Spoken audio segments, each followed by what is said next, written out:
part of the reason why you don't see as much activity maybe from outside investors or people who aren't in the business in terms of being able to find these deals, because it really does require some of that in-depth knowledge.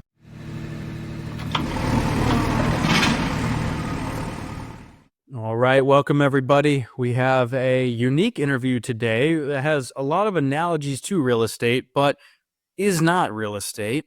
Before we get into it, how's it going, Mason? It's going. It's the middle of November, and I think that this show comes out at an interesting time, and I think a lot of you guys that are investing in real estate that consider alternative investments will really enjoy what we've got going on today. Yeah, I think so too. This was really fun for us, and we could have gone for hours. We had to cap it at about an hour and 10 or hour and 15 minutes, but we're interviewing Mike and Paul, who own an investment firm focusing on oil and gas. And Mason, you want to give the listeners a little more detail? Yeah, we had the pleasure of talking to Mike Tanner and Paul Graham. So Mike is currently the managing partner at Sandstone Asset Management, which is an oil and gas investment and management firm where he oversees all investment activities and chairs the investment committee. He began his career working for Marathon Oil and then went on to work for a few different smaller groups. Mike's from Colorado originally and has a bachelor's in economics and a master's in mineral and energy economics. So he's, an engineer / economics guy that has really created an interesting opportunity within the fund space that he operates in. And then Paul is a serial entrepreneur with a proven track record in home services, software, and real estate industries. Through his brand, The Investor's Guide to Joy, Paul empowers investors to discover alternative investments that support a life of fulfillment and freedom. Paul also has luxury short-term rentals and was formerly involved in commercial real estate brokerage. So they're able to draw a lot of similarities between the real estate investing world and the oil and gas world. So without further ado, let's bring them in. It's good. This will be exciting. It's great to reconnect with you, Mason, and Dan. Nice to meet you. You're coming, man. I mean, we were just talking before the show here. We're all jealous of you sitting there in San Diego. So we're all... Oh yeah. And it'll be fun to connect and rehash things. I had the pleasure of meeting Michael and Paul back in Houston at a conference, but it's fun to see different sides of the business where obviously Dan and I are involved in the dirt. Dan goes vertical a lot. I'm kind of at the horizontal level, and you guys do a lot beneath the earth. So between all of us, we're the full package. But Michael, why don't you go first? Why don't you just introduce yourself to the audience, who you are, where you came from, where you're at? Absolutely. So here in the great state of Texas, in Dallas, by way of Colorado, I was actually born in California, but only spent about a couple years there until my family moved out to Colorado. Pretty much lived and grew up there my entire life through high school. Went to college there. Worked for my first couple years in the industry there, outside of a little stint in Wyoming, but yeah, spent my entire career in the oil and gas business. Trained as an undergrad as an engineer, but I've since pivoted into finance, so it probably tells you how good of an engineer I was. Cut my chops with some super majors, specifically Marathon Oil up in Wyoming. Came back down, worked for a small kind of boutique oil and gas research firm. That was kind of when I was in the process of making my pivot more into the acquisitions and divestiture side of the business. Ended up going back to grad school, getting a master's degree in economics, and that kind of really put me towards the finance A&D side of the business. Worked for a few small private oil and gas operators. That was actually what brought me down to Texas. Led some of the FP&A and AD and A&D efforts for an oil and gas syndicator, which actually was kind of my first touch into the entire syndication space. I know in the real estate business, syndications are huge. I never really thought the oil and gas business did it that way. And then having sort of been exposed to it 4 or 5 years ago, was like, oh, wow, there's actually a lot more of this than I thought. So that's really where I cut my chops from a finance perspective. Paul and I have known each other for, going back pretty much ever since I've lived in Colorado. So it's going on 25 years now, which is awesome. But we kind of took that same concept and kind of a lot of the lessons learned from some of our previous experiences. Paul kind of on the real estate capital market side, me on the oil and gas side, and have now since really worked on kind of building our own little boutique investment firm. Paul kind of handles most of the capital market stuff, but I'll kind of let him talk about his stuff, but I mainly focus on kind of the investment management side, sourcing deals, evaluating deals, and making sure that projects that we both partner up with, both on a co-GP, and also a full general partnership, that we're making sure we're putting people's money to good use in the oil business. So it's fun stuff. Yeah. It's fascinating how I never thought of like being in oil and gas. My granddad was Jack Graham.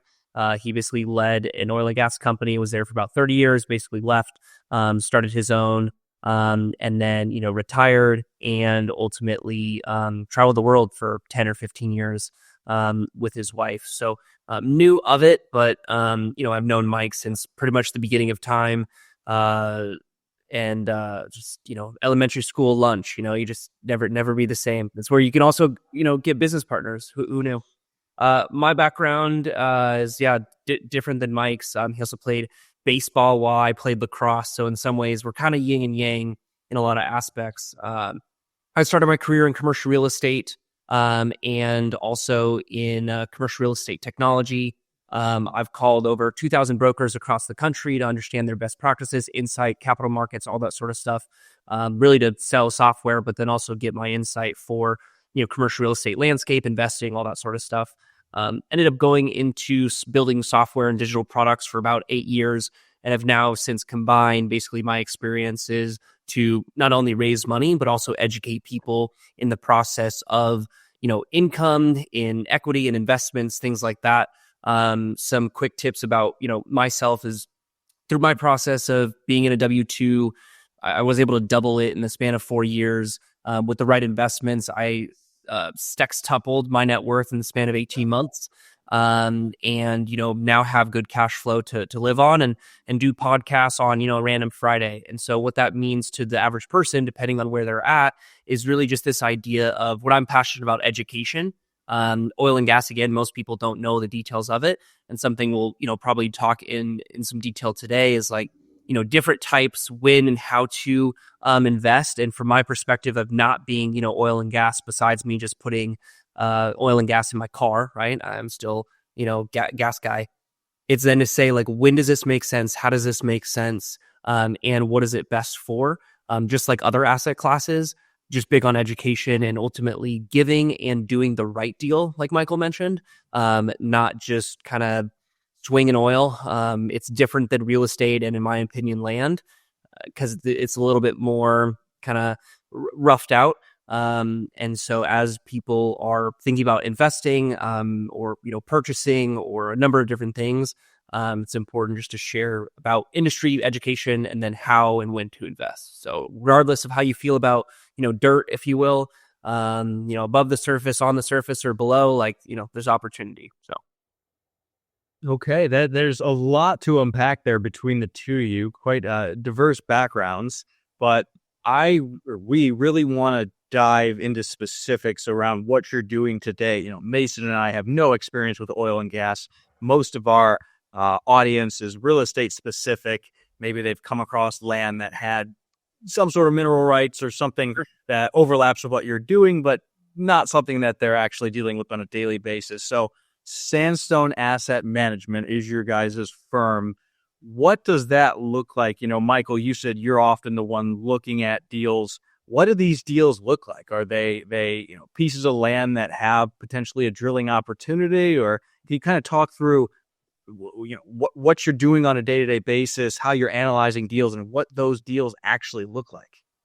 So, the day-to-day is mixed with a lot of different stuff. It's part, dealing with current investors that we have in some of our projects. Part of it is analyzing new prospects that come across our plate, as we were involved with a few different opportunities that have, what I would call investment liquidity available, figuring out, dealing with a pump that goes down on one of our prospects up in Wichita Falls, and calling up vendors to see, hey, should we buy a used pump or a new pump, arbitrage between all that. So it's a really mix of both, and I really enjoy that. From the standpoint of kind of the 30,000 foot view of the oil and gas business from our perspective, I mean, really as an alternative investment, it's, as kind of Paul mentioned, it's one that's a little bit unknown and can seem a little bit and I don't want to say scary, but different, because it's a whole new asset class. And really there's kind of three main asset classes within the oil and gas business. I think the one that probably this audience is going to be more familiar with is your traditional mineral rights. And those are usually associated with, let's take a large ranch out in West Texas. Generally said ranch owner also then owns the minerals underneath that, which is different. Now, in a lot of cases, the minerals have actually been separated from the land. Like if you own a single family home in a neighborhood in Colorado, you probably don't actually own the minerals underneath your land. They've probably been stripped away. Now, it doesn't matter because they're pretty much worthless, because if there was oil there, most likely a housing development would have been developed there. Now, if you get into some rural parts of Texas, it's kind of interesting. I've come across deals where people have wells literally in their backyard. You go look at the plat. You're like, wait a second, that's somebody's backyard. It's like, yeah, well, they just, there's a well there. So, mineral rights are basically you actually own the underlying minerals. And so if you do own or come across something that you're purchasing that actually has the mineral rights, you have the ability to produce those minerals yourself or lease those minerals to companies like Sandstone Asset Management or affiliates that we work with. And I think that's one of the nuances of the oil and gas business that people think. We don't actually buy the minerals, or we don't actually buy the land. All we do is lease the surface rights, which give us the ability to go on that land and conduct our operations. And then we lease the minerals from you, generally at a pro rata rate. So for example, if you own 100% of the minerals, there's oil there, you have no ability or want to actually go extract those natural resources, but we do. We'll generally lease them to you we'll pay 100% of the cost and keep 75% of the revenue, leaving you about a 25% mineral interest. Now that can range somewhere between 25 and let's say 20%. I've seen sometimes we call them an NRI percentage. I've sometimes seen 80% NRI leases, which means the mineral holders actually retain 20%. But that's generally when the surface and the mineral owner is the same, because they're charging you surface use agreements. You guys are landowners. You're not just going to let me drive my truck on there, move your trees, build a road so I can get my equipment on there. You're not going to let me do that for free. You're going to charge me a fee. And that's, when I talk to specifically people in your guys' business, when they say, hey, I got this piece of land, somebody wants to develop it, I make sure that they fully understand that oil and gas companies will and are used to paying surface damages. And those surface damages can range from, a piece of the deal, but generally it's an upfront cash payment. I mean, a lot of the times you're having to demolish trees, you're having to go create roads. That comes at a cost to the landowner in which they should be reimbursed. So that's kind of your first asset class of mineral rights. And the interesting thing part about mineral rights is those are paid out of what we call gross revenue, which means if you produce $1,000 worth of oil and gas revenue, before taxes and LOEs are deducted, mineral rights get paid out on revenue, not profit, which is how some of the LPs that we deal with who are on the operations side of it actually get dealt. And that's where we kind of move into the second tier, which is what I would call your direct working interest owner. Those are the people that lease the minerals. Those are the people then that go and actually explore for oil and gas. And then what they will do is they'll say, hey, we think there's oil here. We'll go create a surface use agreement with the landowner. We'll go lease the minerals. We'll, for whatever agreement, there are 1,000 different ways those agreements can be structured. And then we'll go drill a well. And hopefully there's oil there. And sometimes there's not. That's where the idea of a dry hole comes in. We can get all of that. And that's from what we call kind of an operator perspective. And that's what we would call kind of what I would call exploratory oil and gas work, where we're actually going to go drill a well. The other kind of side of the business is what we would call basically proven, we call it, and this is what and Paul always corrects me if I'm wrong. I try to use as least terminology in the oil and gas business as I can. So I would call it proven oil.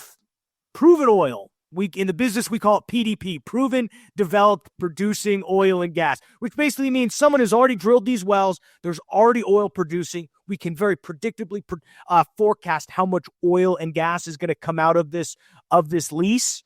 And then we can very easily predict the cash flow that's going to come off this lease. And we're just going to basically buy the right to access that cash flow. And that is valued in a few different ways. And that's kind of the third way that people get in on it. You can either, again, buy minerals, You can actually go drill for oil and gas, or you can go identify an already producing oil stream and buy into that for a certain. I would, I could think you could think of it as, development, building kind of, Dan, as you were talking about, from the ground up, building a new development. You actually are, you're getting it on the ground floor, or, hey, there's already this existing apartment building. We're going to go buy it, value add some stuff to it. I've learned that's the big phrase in real estate, value add something to it, and then hopefully, have access to a higher revenue stream. So that's kind of the three different ways, kind of from the oil and gas business kind of works from an investment standpoint. Yeah, and that way, it really just then real estate investors or those familiar can kind of, again, their terminology,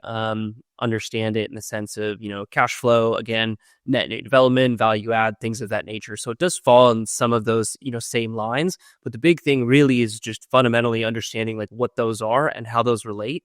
And before you're making an investment, it's actually having the context around, yes, it is this, right? Another thing, just to add that, Mike and I talk about analogies is if you were looking at, say, a multifamily building, and it had 4 different units, like separate buildings, that is, right?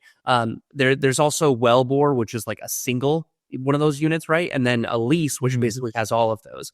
Why that's important to mention is this, at least for myself, again, my idea on like education, I would be pissed, candidly, if I was to say, oh, I'm only investing in this one well, but I didn't know that, right? And I found out after the fact that well was basically a proof of concept to then go, do and build and have these other additional property units. And so it's one of those things of, again, just kind of, we're all speaking the same language and terminology between kind of the land/real estate-esque and oil and gas, so that you as an investor and even as a, land holder can really understand, what your options are and things of that nature. I'm curious though, Mike, if you want to expand on for, people who like have land, like, is there like a understanding of like, so I own some land, right? It's like, like a third of an acre, right? Granted, it's also like outskirts of Austin. So like I don't know, maybe we'll drill there. Probably not, because of all the regular stuff, right? I like to be optimistic, and I think people in the land community are optimistic too, right? Anything's possible until you figure out there's no mineral rights to it, right? So I'm curious though, like, for even myself, like, what type of ranges of sorts do people find, kind of these mineral rights in that they can like actually explore? Is there like a minimum acreage, or just like, to tickle me pink if you can? Well, if you own 1 acre of land and that acre of land happens to be in the path of a wellbore, you access that pro rata share. So a lot of the times, especially in East Texas, which is one of kind of the most legacy oil fields in the country, let's say a modern horizontal well, and that's another thing we can get into. There's the vertical wells, which just go straight down, but there's also, a lot of people now are drilling horizontal wells where they'll actually turn the drill bit and then go, 1, 2, I've even seen 3-mile long laterals. Well, you can imagine along that 3-mile long lateral, there's multiple different surface and mineral owners that come across it. It's not usually just one mineral owner that owns that. And, I'm sure Dan and Mason, you guys have come across deals in East Texas. That's some of the most complex title, some of the most fractionalized pieces of land out there. I mean, I worked a project at one of the companies I was at a few years ago. One just mile-long lateral, 5,000-foot lateral, had over 150 different mineral owners associated with it, because there was a quarter of an acre was owned by this person, 3/4 of an acre was owned by this, and just piecing that together is so complex. So if you own mineral rights, whether it's on an acre or 5,000 acres, you access your pro rata share of however much that wellbore crosses your acreage. So yeah, it really works like that. It's not necessarily just I have to own the full wellbore. No, even if you get a sliver of it, you're entitled to a sliver of that revenue. Okay.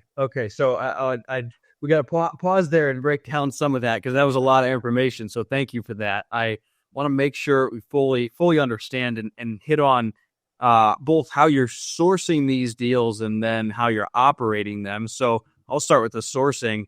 With our business, right, we have tons of direct to seller marketing, cold calling, that sort of thing to get the land deals. When you mention that person who has a well in their backyard and you're just paying to go or lease it and extract the oil, or perhaps there's somebody that owns 100 acres and you think that's a strong site for a potential new well, how are you sourcing these deals? Where is that all coming from? So there's a few different ways you can source. One, and the best way, is to have a robust network of people in the oil and gas business who know that you are in the business of acquiring deals. I get, I don't want to say hundreds, but let's say, 20 to 50 emails a week of people saying, hey, I have this interesting prospect that I think there's oil on. Take a look at it and let's maybe see if there's something to do here. Most a lot of those end up not being something more worthwhile, but every once in a while you come across it. It's like, oh, this is very interesting. Let's go ahead and explore this more.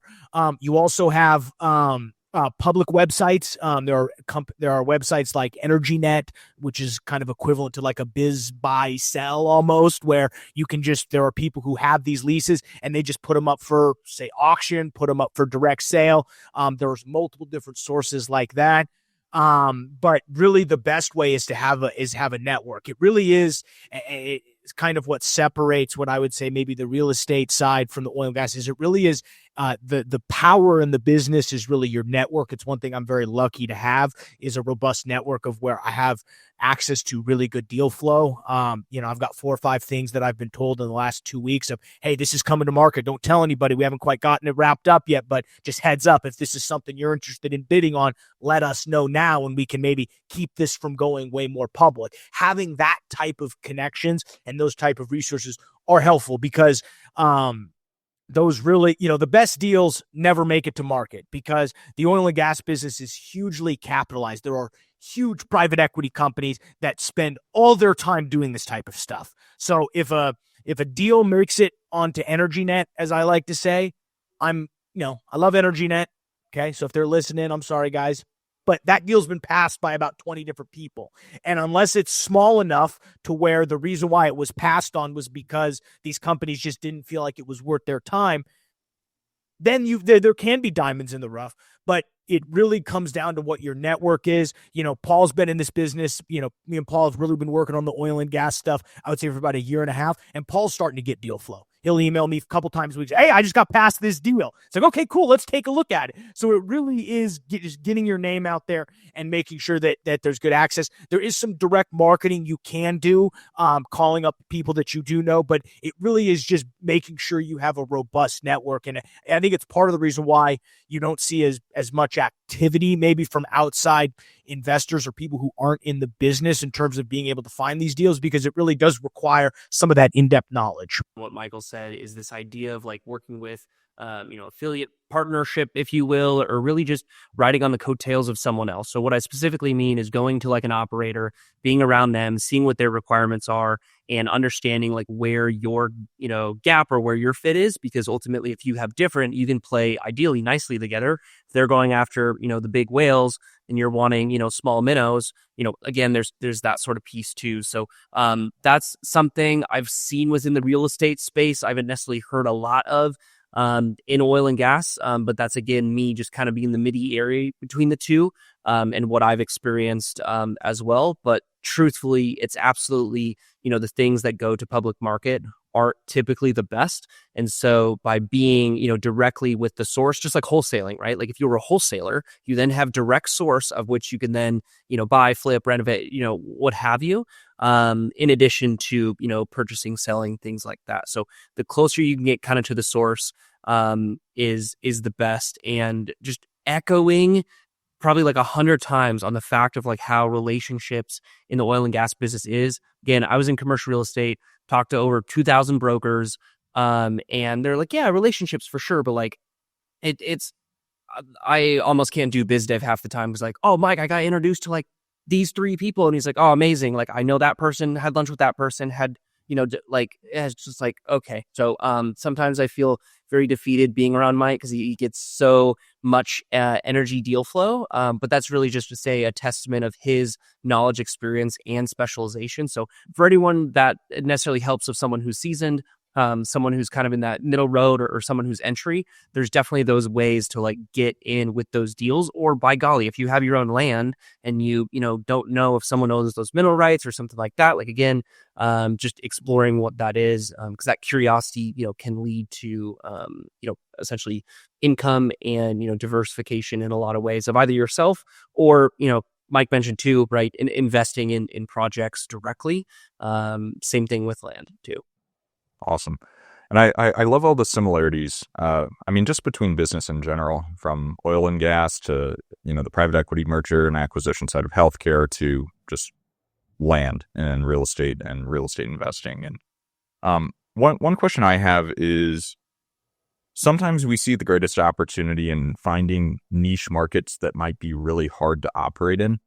Within oil and gas and the type of deals that you guys target, growing up in Houston, having a lot of friends that are in the oil and gas industry, they talk about Colorado a lot and how there's so much oil here, but it's really, really, really hard to drill if, possible at all. Is that something you guys target of, I want to just stay in Texas and just focus on Texas deals, or, states similar to Texas, or do you guys go and kind of target niche environments as well, just within the deal selection criteria?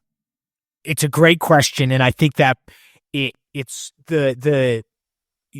you're absolutely right. And I think the big thing to follow is trends in the oil business, because where everybody zigs, the opportunity to zag can bring an ability to basically fill a void that people have left. And right now, that void or that niche market in the oil and gas business is vertical drilling. Right now, everyone is trying to drill horizontal. All of the capital is being poured in from the high public companies, the large private equity companies. Anybody who's trying to, just gets into the business is like, I want to go drill a horizontal well. And with those, they're high cost of capital. An average 1 to 2 mile lateral can cost anywhere between $5 to $10 million for a single well. Depending on depending on where that well is, the cost to put together the acreage or the land portion of it can also cost a couple $1 million. In the Permian Basin right now, acreage is going for $10,000 to $30,000 an acre just to lease it. It's just to lease it. You don't even own the land. This is just to lease the land. It's gonna run $10,000 to $30,000 an acre. To put together just a mile long lateral, you need a 640 unit, so 640 acres, which is a mile by mile unit. So you're talking, you guys can do the math on that. You're talking about somewhere between $1 million to $1.2 million just to put the land together.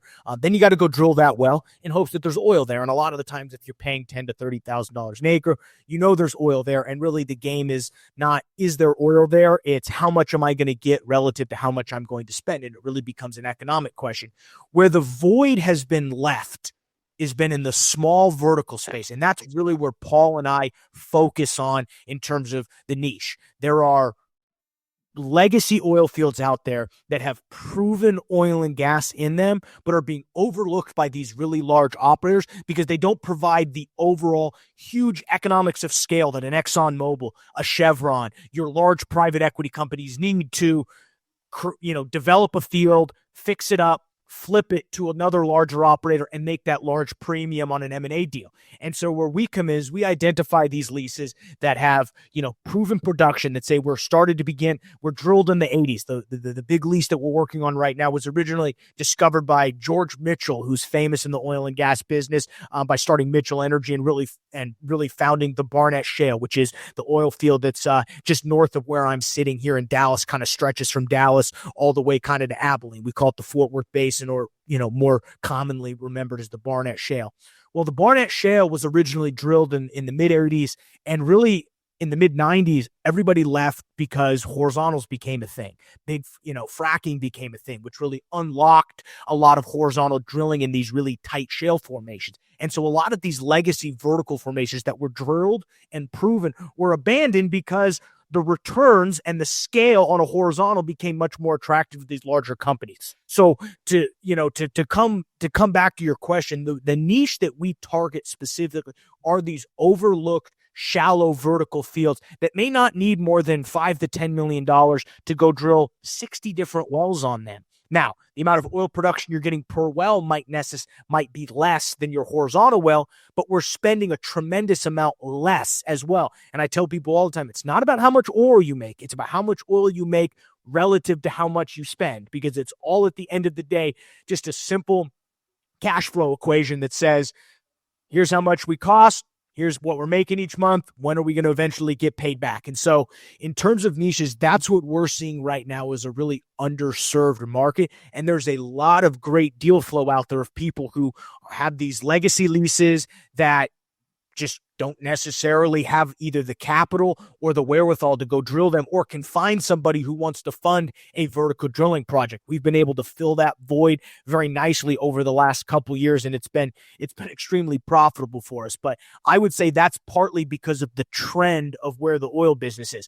In 5 years, maybe everybody comes back to verticals, and we'll have to zig another way to find where that niche is. It's really all kind of identifying the opportunity. But as we sit here today, that shallow vertical well drilling opportunity has been really lucrative for us.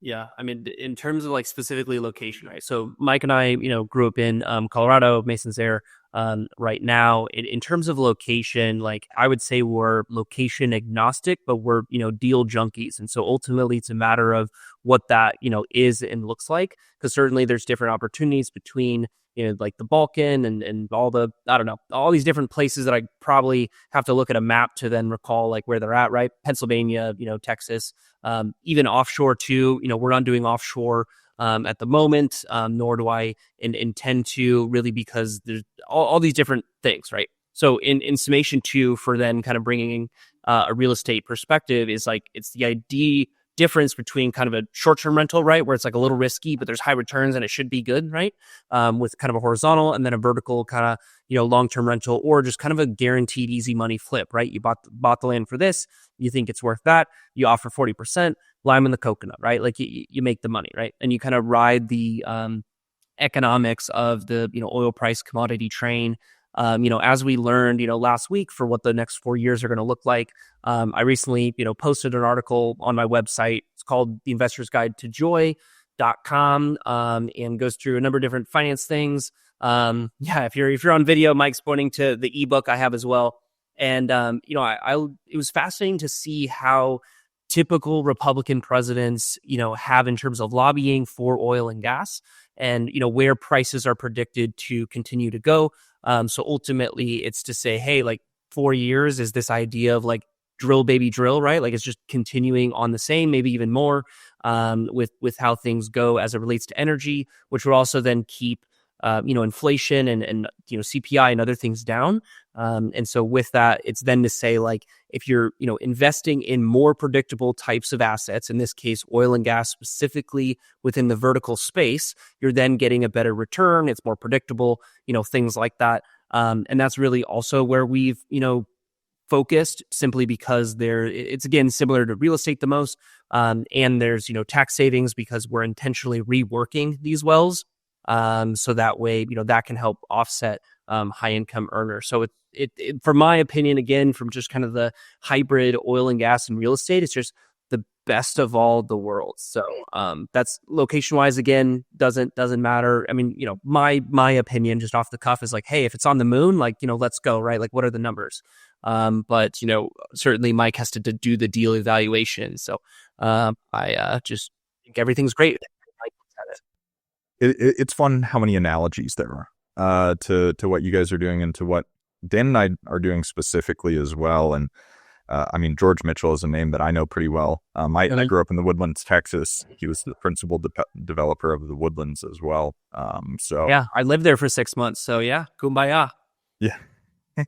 It's incredible how much money he made, and how much money he made on the development side of things too. But I do think that what's interesting about what you guys are saying is a challenge that Dan and I run into in the business sometimes is it can be pretty easy to raise 25 to 100 million, pretty easy to raise a few $100,000. That kind of $5 to $10, $15 million area that it feels like you guys are operating sometimes is really challenging, where there is that great amount of risk, call it risk, reduction of being able to do these more niche deals of like, for us, to relate it back to land, of doing, a few minor subdivisions in a few different areas. So you kind of have that geographic diversification where you're not going to, flood or saturate a particular market, and you're not putting all your eggs in one basket where if the development fails, you're screwed over because you're only doing 5 here, 5 here, that sort of thing on the development side. With these smaller vertical wells, it kind of feels like the same thing, but with that dollar amount raise, have you guys found that it's easier to go out and raise that kind of money because it's a smaller amount, or because there's so many whales in the space that will only touch deals that are super high, it's really hard to go raise money? I would say everything's difficult. It's just how many, people need to come to the party. So what I mean by that is, if you're going for the 5 to 10 raise, you're going retail, you're going typically accredited, maybe non-accredited if you have the network, and then saying, hey, we have this opportunity. There is an advantage, if you will, on the capital raising side if the deal is specifically structured towards offsetting taxes, simply because if you want to offset your taxes for this year of 2024, you need to make investments in 2024, right? Such that, hey, there's a natural just cycle. You want savings, you need to invest. It's kind of fun being on that side, right? Not as or different type of follow-ups, right? And really serving people as opposed to convincing people. But beyond that, as you go to the 10 plus, that's a family office, play. We've been around to some family office events or just connections with them. And it's like, we don't touch anything under 10. And it's like, okay, well, could you fund this at 8? And then with the additional 2, we go do something else? Or great, let's go do 20, finish this at 8, and then we'll go do 12. And what's your buy box? Let's do it. And at least what I've found with, some of the interactions is that it's more of a, from the higher level institution, well, not necessarily institution, but family office, extreme high net worth, is then they're wanting the 10 plus type to typically give about 10%, almost like VC model, and then just seeing what works, and then they'll continue to reinvest. Or sometimes, candidly, it's just trying you out. Hey, we'll give $100,000 and see how it goes, and it's like, okay, great. If that's what you feel comfortable with, and then they could give more. Reason being is because ultimately it's kind of a test of are you just being nice to me because of my money, right? And so family offices, and rightfully so, sometimes play some of those money games and mindset games, to have that understanding of what's really in it. And then on the smaller side, you might just get one check, or it's a little more easier, the non-accredited. But that's been my experience working with Mike on kind of smaller operator sort of piece. Mike's had additional experience with companies who've raised 100 million, 250 in the aggregate. So I'm curious if there's any kind of differences or nuances that you've seen, Mike. I know groups have been a big thing, but ultimately I'd still think it's just who do you invite to the party. Yeah, I would answer Mason and Paul that question really is the amount of money it takes to go do oil and gas. It's a hugely capital intensive business. So that $2 to $10 million raise, and in my experience, is similar to a $500,000 land deal, where that's at minimum. I have very rarely come across a deal that only needs $500,000 in capital. And if it does, I'm a little wary of it, because why is it you couldn't come up with the $500K to be able to just flip your lease? You're telling me that it's going to be doing $100,000 in cash flow a month? I doubt that. Somebody would have loaned you the $500,000 before you called me up. So, that 2 to 10 million is really the lower end of the spectrum. And as you get into that, 75 to really 200 range, that's ironically your middle market. Where if you're raising 75 to $200 million, you're actually trying to drill, most likely you're trying to drill horizontal wells. And at $10 million a pop, you can count that. I don't even have to whip out my socks to show you how many wells you can drill, which actually may not be enough scale to offset if one sucks or one doesn't. $2 to $10 million of a vertical well, when your AFE comes in at, AFE, now I'm getting throwing out oil and gas, there's authorization for expenditure, just how much it's going to cost to drill a well. If it comes in at, $250,000, Now you can start with $5 million. You can really scale that up, and you can layer that risk profile across your lease or across however many leases that you have, which allows you to have a more, what I would call, risk neutral portfolio if you're looking to go that route. So, you got to get a little bit adjusted, and this was my big adjustment to the oil business, was getting used to the amount of, the amount of actual dollars. These private equity companies will raise, every year will raise multiple $billion funds, because that's just the amount of capital it takes. Now, a lot of times they're investing into companies. So I think it's just a matter of a perspective. And so to tie it all back, really that range that we target, that 2 to 10 million, is actually fairly easy to raise for, because you can go to that retail market, especially considering the tax deductions that oil and gas offers. And you can make it very attractive, and you can kind of fill up that pool a lot quicker than if you really need $75 million to go drill your horizontal prospect. That may be too small for a private equity company who maybe just raised $6 billion and needs to chunk out 200 million at a time.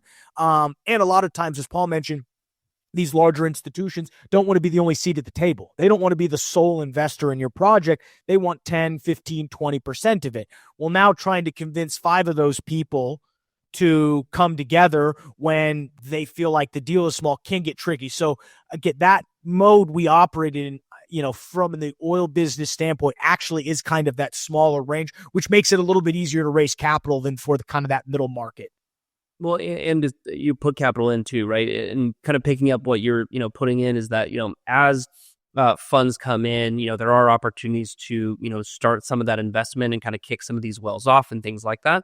And so it's different capital raising in the sense of, it's not like, hey, we need to hit this threshold of loan in this amount of time, or, get an extension or this kind of stuff, right? This isn't traditional real estate mortgage type things.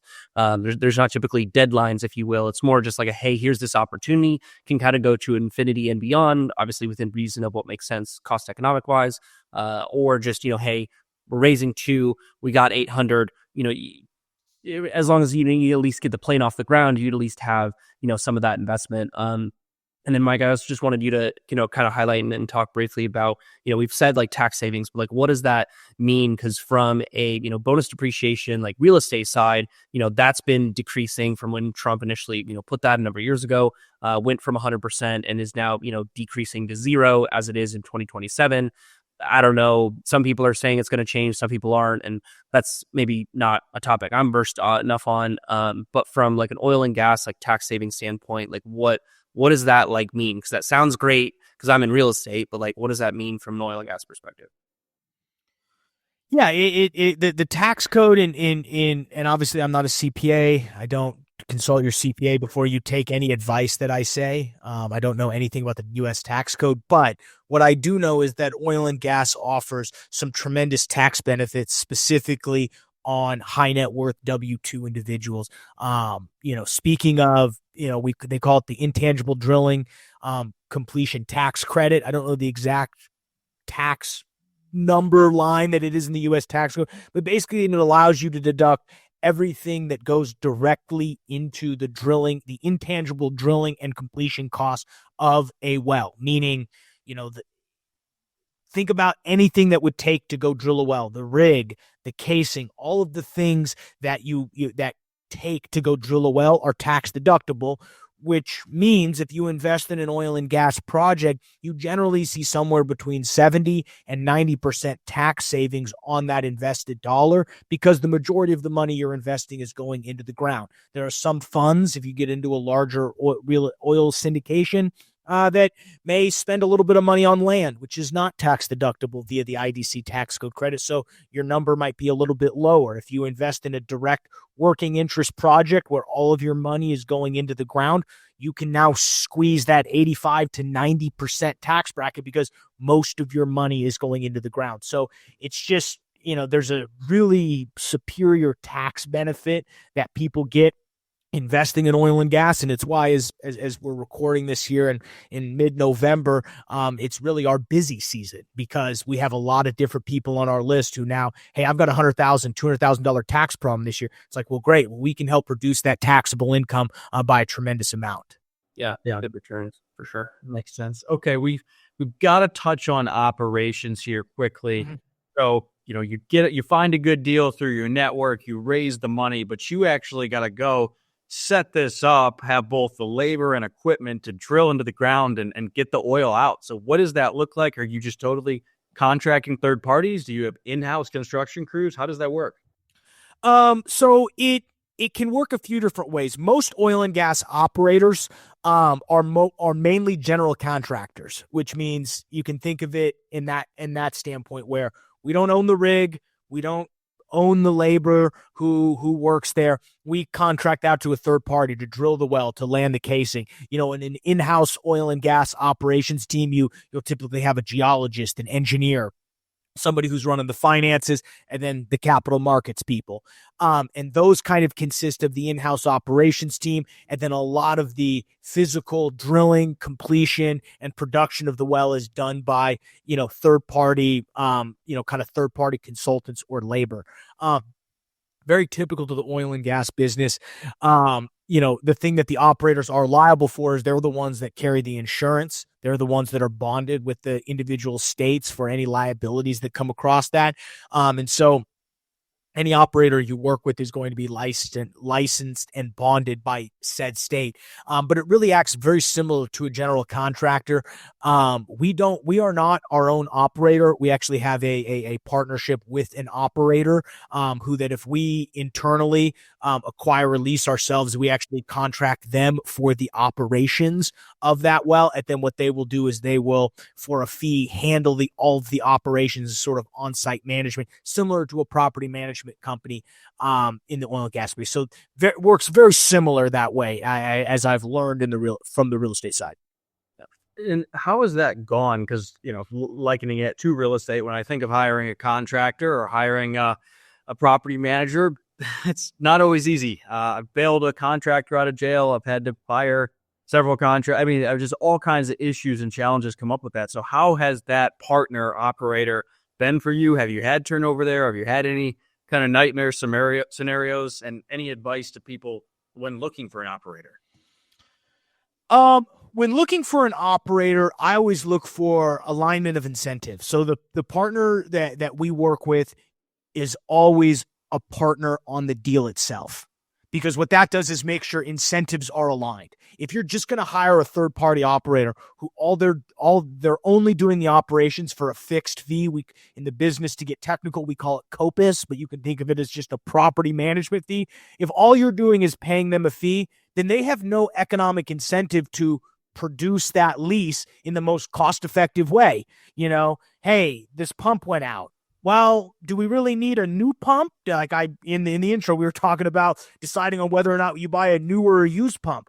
Depending on where your operator sits how invested themselves they are in the project, whether they are getting paid only in the upside of the revenue, or whether or not it's, there are multiple different ways to kind of wrap these deals up. We've done it a lot of different ways. But they may make a decision that says, well, let's just go buy the new pump. Well, do we really need the new pump? Could we maybe could we go without a pump? I mean, there's a lot of times when, not to get too engineering on this, but you just pull the rods up a little bit and, hey, we don't actually need a pump. We can wait 6 months and then put a new pump in there and wait for, a used one to come on the market. We don't actually need to go out and just spend one right then and there. But your contract operators, and usually you call them contract operators if they are literally just contracted to operate your wells. If, the company that we work with, they're more of what we would call an exploration and production company who has their own operator associated with this. They will participate in the upside of the lease, meaning that they're not charging you a fee to actually manage the operations. What they're doing is, again, participating in the net revenue, which means they have an incentive to keep expenses as low as possible. Yeah. To three things in terms of buckets, I would say, because this is the same in terms of like real estate. I even had some issues with my short-term rentals, and there's a difference between someone doing their best and someone doing the best, right? And so what is that experience? And experience also goes in this, kind of concept and fruition of like, can you trust them? Do you like them? And do ultimately they keep their word on the smallest things? Because simply like they're going to be out in the field, right? I don't think you're really going to be checking in up on them, right? Because this is a very delegated, outsourced sort of piece. And then the other thing I would ultimately say is safety. And so how are they thinking? What do they feel about in terms of income, in terms of safety, and in terms of their word? Because ultimately it's kind of like that triangle, if you know, of like price, quality, and ability to, get it, and timeliness. Like you got to pick two. And so, for you, where do your values align? Because then as you're picking someone, it's then, hey, yeah, no, I want it, hard and fast, and hey, we'll get a little messy. Well, great. If that is what you align in terms of values and business practices and et cetera, then you align with someone who then has those sort of operations. But ultimately, it's how that kind of is. And that's also to say, as an investor too, right? Like, what is their experience? Is this their first deal? Is this their 97th? Like, have they done this a handful of times, and what is their experience? But ultimately, do you like what they say, and do you trust what they say beyond just their own word, even though their word, should be important? And that's another thing that I've seen within the oil and gas space is that, agreements have been done based on, handshakes and eye contact, right? Which is very different than in real estate, especially when I was in the time of, being a commercial real estate broker. So those three things I think are going to be the same in all industries, if you will. But I've seen it specifically and especially within the oil and gas space. So great question. Yeah, no, I love the continuous draws and similarities between the real estate business, all aspects of it, and I think alignment of incentives is something that Dan and I really focus on with everyone that we work with within all stakeholders of our business, from the investors to the operators, our partners, our employees, and kind of everyone in between. So quickly, kind of as we're moving towards the end of the show, what and Michael, this is for you, and then I have a follow-up question for you, Paul. Yeah. Engineered turn, finance guy, kind of. Give us the third grade overview of the financials of one of these deals. One of these $5 to $15 million deals. Of what's an investment look like? Of what's your OpEx?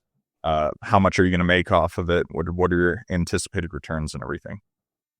So it's a great question. In terms of generalities, the oil and gas business is known for high IRR, low ROI. Meaning, if you take the profile of an oil and gas well, you go drill a well, the most amount of oil you're going to produce is actually month 1, 2, 3, and 4, and then it'll eventually tailor off. Some guy in the early 50s, his last name was Arps, realized, wait a second, I see all these plots of production over time of all these wells. I'm able to fit this decline curve on it that allows us to forecast oil and gas. And he became this famous, he created these things called the Arps equations, which is more traditionally known as decline curve analysis. I say all that because oil and gas wells decline naturally over time and eventually reach a steady state. An oil and gas well may come on at 500 barrels a day. A year later, it's probably doing 250 barrels a day. And then at 3 years later, it's probably doing 100 barrels a day. And then it's probably levels out at about 75 barrels a day. And that's where it'll live for the next 5 to 10 years. So what that means is when you see an oil and gas deal, you generally are like 35% IRR. That's insane. These people are lying to me. Well, they're probably not. But what they're not showing you is the ROI, which could only be a 1.9, which is good. But if you think a 35% IRR, you should be at a 4x return, especially if you're in like a real estate or a land deal. So I tell prospective investors when they're getting pitch deals to look at both metrics, because both need to be aligned in order for you to feel comfortable. If the ROI is high, that's great. I get my money back kind of quickly. But if you give me all my money back in 30 days, but then the ROI only ends up being $1 long term. Like if you give me $100, 5 days later, I give you $101, and that's all I give you. Great, your IRR was insane, but your ROI was super low. And I think some people conflate, super high IRR must mean the project is going to just pay out 5x on the dollar. Maybe, but most likely not. And so a lot of on these $5 to $10 million deals, specifically what we do, we actually see lower IRRs and focus on the ROI in the end, if only because that's what most of the people who get into from a retail side from the oil and gas business want. They want a place to put their money, diversify their portfolio, obviously save a little bit on taxes, but they want that more consistent cash flow. They're not necessarily interested in getting all their money back super quick. Well, they want their money back, but what they really want to know is I'm going to have a predictable stream of cash flow. So it's why the vertical wells, to go back to your niche market, fit that profile very well. They're cheaper to drill. On a $5 million raise that's drilling, 20 different vertical wells, each well will run you somewhere between $200,000 to $500,000, depending on your depth. The deeper you drill, the more costly it's going to be. The shallower you drill, the cheaper it's going to be. And for that, you would hope to produce somewhere between 10 to 75 barrels a day. On that 10 barrel per day side, you're doing okay. You maybe get somewhere between 8 to 10% a year. And that will be fairly predictable. If you're getting 75 barrels a day, you're going to get your money back really quickly. And that's going to be great. Now, it's going to continue to decline. The thing about vertical wells is they tend to decline at a lower percentage than a horizontal well. A horizontal well is going to come on really high, and then it's going to decline really quickly. It'll eventually reach its steady state, but it's going to have a much higher decline factor. Whereas a vertical well, you might not see that huge initial production spike, but what you're going to see is a much steadier decline, which means we can more accurately predict cash flow. The range of returns is all over the place. I could walk you through deals where I've gotten 4 or 5% annualized per year, which sucks. One of the deals Paul and I are actually LPs in right now, first year cycle, we got 32%. We just got our last check. I deposited. I was doing the math on it. I was like, wow, a good one, which you can find more of these. And so the range of returns comes anywhere in between. But generally it comes down to, if you're looking at evaluating these deals, how much do these wells cost? What's my IRR? But more importantly, it's matching all of the metrics. What's my cash on cash? What's my ROI? And what's my IRR? And one last thing is, what's the plan? What's the exit plan of this? Because sometimes companies or funds will have a baked-in exit multiple to help the low ROI, because they innately understand that ROIs tend to not necessarily be as high because just of the nature of the way oil wells. So they will bake in a divestiture plan, which, in my opinion, and I've seen a lot of these deals, is they're just pulling a rabbit out of somewhere. And because who knows if you can divest, especially these shallow vertical wells. That's the one when we talk about upsides and downsides. Maybe one of the downsides to a vertical program is your buyer pool to exit is not as robust as it is for horizontal wells. Exxon's not going to come in and buy your vertical well program, but they would buy your 20,000 acre horizontal prospect if you were able to prove it up. Now, those are $200, $500 million developments, so it's deep. So it relative. So what I would, one of the other things to look for on the exit side is, what are they valuing as an exit? Specifically the projects that we raise for and invest in that are on the vertical side, I do not model an exit plan because I just don't know. And if I can get a return I'm comfortable with just through the cash flow of the project through the first, 5 to 10 years of the project, depending on whatever my investment horizon is, if I'm comfortable with that, that's what we use to underwrite. And then if we end up getting an exit in year 7, great. That's just gravy on top. But that is I think one of the critical pieces to a lot of these kind of deal analysis is, are they modeling some sort of divestiture? It's a little bit different than real estate, where everybody in year 5 says we're going to exit, or year 3 we're going to exit, or we're going to refi and give everybody's money back. In oil and gas, it's all equity. If you're investing in a deal where they're going to go leverage debt, well, that's tough. Because you think interest rates are high right now in real estate, you should see oil and gas interest rates on debt. That's a whole nother conversation we don't have time for, but it's mostly all equity on these projects. So it just comes down to kind of what you're looking for as an investor. But I always say, look at the suite of metrics and do they make sense to you? Don't just say, high IRR, great, I'm going to get my money back quick. But what about, you don't just want to get your money back in a project. You want to get the incremental cash after you get your money back. And if there's none after that, well, then you've just basically let somebody borrow your money for free when you could have invested it just in a mutual fund and gotten 8%. For sure. I gotcha. Yeah. So what it sounds like, I mean, obviously is that there's the variance with each project, and that's pretty dependent on what the well is and how the well is producing and everything. But it seems like for the most part, you get your capital back pretty quickly, but then it's the long-term returns aren't great. Of like, you're playing with house money, but the house money isn't really yielding you the craziest return. So in quick follow-up question to Paul before we wrap up. Paul, you called 2,000, commercial real estate agents or brokers, and learned a lot of best practices. I've got a lot of friends that work for Saudi Aramco and Exxon and Marathon, Chevron, and from the refining side into the drilling side and everything. Have you kind of taken some of that same approach, within your involvement in this business of calling the best of the best and see how they're operating at Saudi Aramco? God only knows how much money they make every year, and figuring out how much or how to apply that to y'all's smaller scale operation? So not formally, there was an opportunity, and there has been from like a data side. So if you look at a big kind of Exxon or insert whatever big company name here, right, there's some operational flow in terms of the logistics of transportation of oil, right? There might be that obsolete sort of well that's doing very well, but ultimately they'd rather sell it off because it would streamline their operation for kind of that, linear curve.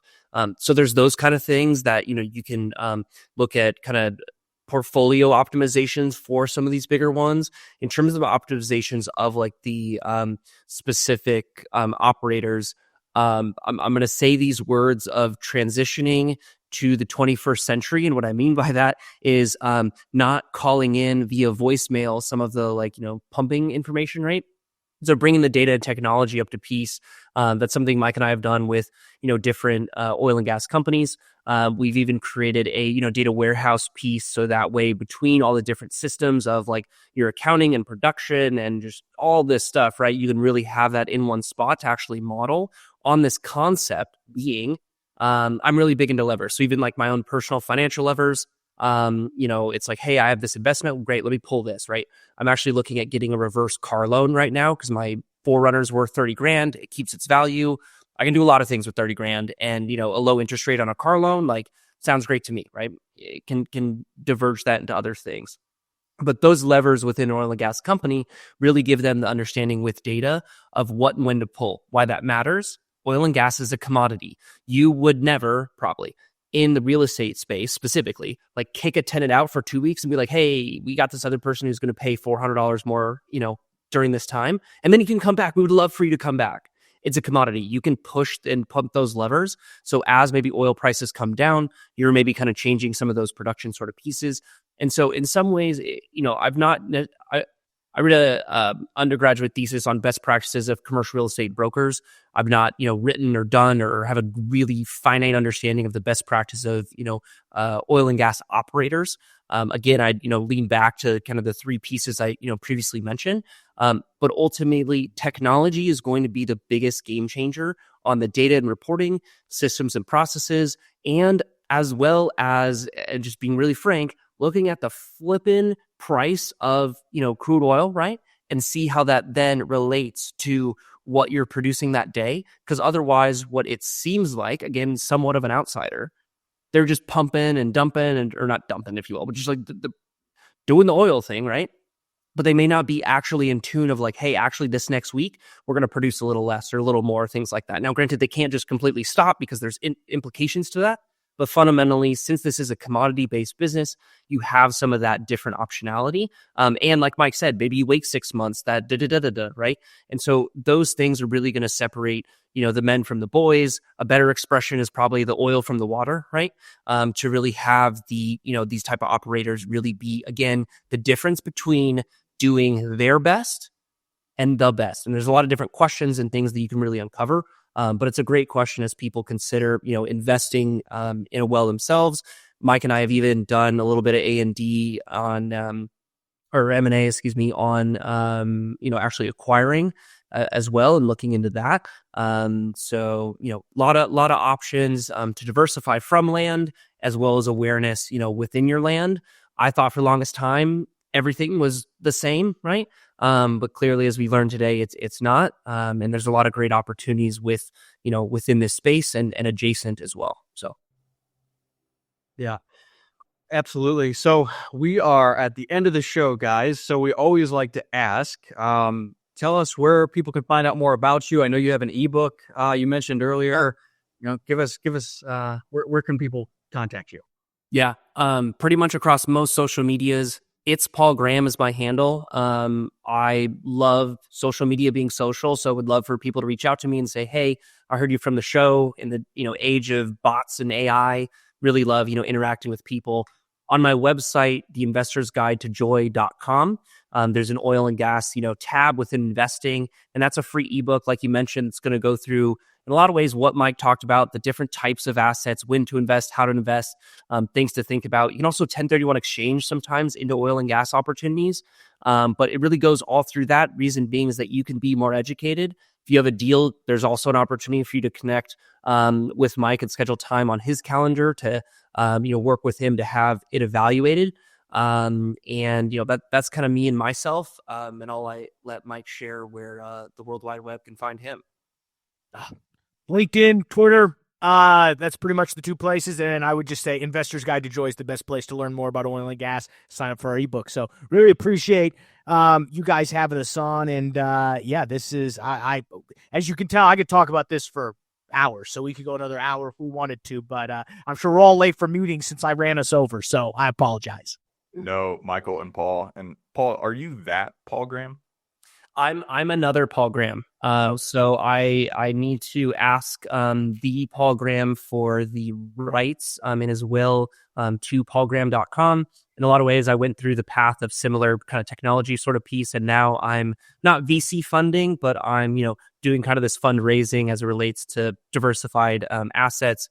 So really, I'm just thankful to be associated with someone great and just doing my best, writing away on the internet. So. Heck yeah. Awesome. Well, Mike, Paul, this was a ton of fun. We learned a lot about the business that you guys are operating and a lot of the similarities and everything. So thank you guys so much for coming on the show. And this is Mason McDonald and Dan Haberkas with the Big Picture Blueprint signing off.